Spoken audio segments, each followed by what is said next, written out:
Hey, YouTube, good evening. Checking in with everybody.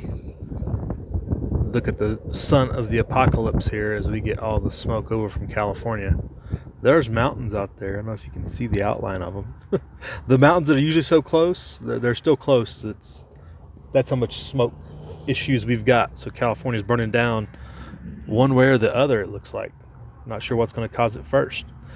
But anyway, so things are escalating and business is picking up with the various violent aggressions between opposing sides here in the last week. Um, a gentleman was shot dead in the street, outright gang style, over the weekend, I guess, is the latest escalation. We talk about escalation, and lots of chatter on the interwebs amongst everybody. And I would just say, everybody, you are still in a defensive position. And that's because first you just have to defend what's yours, right? Yours or somebody, defend what can be defended. That's the position we're in, you're in, I'm in. Um, don't be hot dogging it. This is not the time to be hot dogging out trying to take the fight to the man, to the enemy, I guess is the only way to say it. That's where we're at. Too many people are talking about taking the fight to the enemy.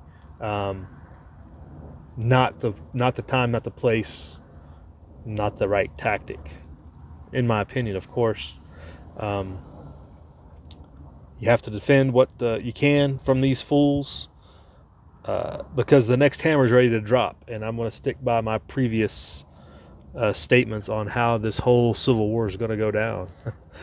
Not that you can say this is how the balkanization or how the collapse or how this is proceeding is following in, I see, the same manner. Uh, you're going to have these two balkanized groups that are going to go tit for tat for a little bit until the people beg for the oppressive boot heel of the police state to crush all of it. And you don't want to get mixed up any more than you have to with that police state at this point in time. That time will come, I believe. You don't want to be engaged and have your property taken as evidence, to have your tools taken from you that you need in the future taken as evidence in some fracas you got into, unless it's absolutely necessary. Obviously, protect and defend as needed. But the bigger picture is trying to draw people out of the woodwork, trying to draw people out. I see it as an agendized plan, the way it's rolling out. They're trying to pull people out into the open to isolate them and mitigate them for future reference. That's just my opinion, I guess. It just seems to be that's if people acted on what they're saying, that's what's going to end up happening.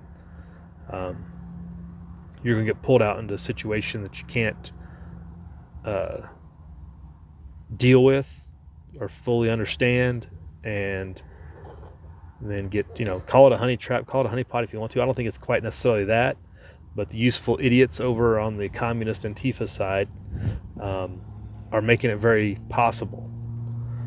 And hey, yeah, if some of them get snatched up, all the better, but the fewer of us types that get snatched up, the better as well. Um, it's not the time that we need to have people rolling around, rolling different states. I'm not talking about Kyle, just for the comment. I know I get a comment. Kyle was the whole Kyle thing was justified self-defense. Not even going to go into that.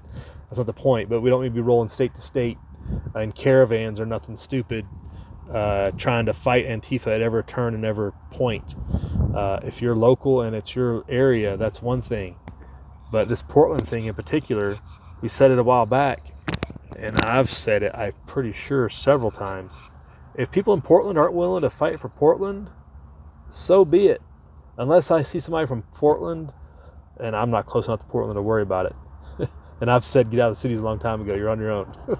But unless somebody internal is like, help me, I'm being overrun, they're in a defensive mode, and they're getting kicked and shot at and stuff like that, that's different. But until people in their own local areas if they're not going to deal with it, it's not really any of my business, or I would say ours and yours and either.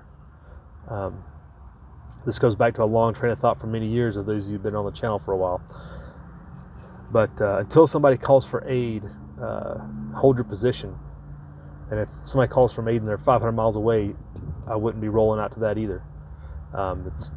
Things are too tight.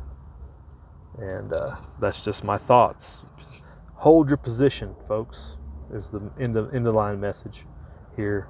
I think too many people are antsy to go out and start some fracas and to start mixing it up in some place they don't have no place, really no business being.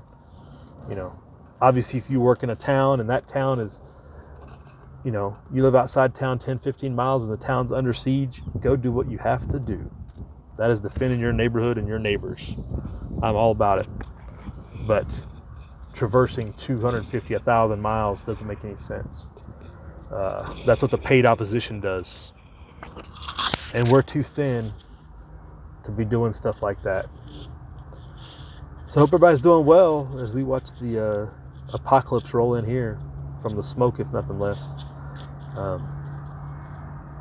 Keep the head on a swivel, prep hard, live free.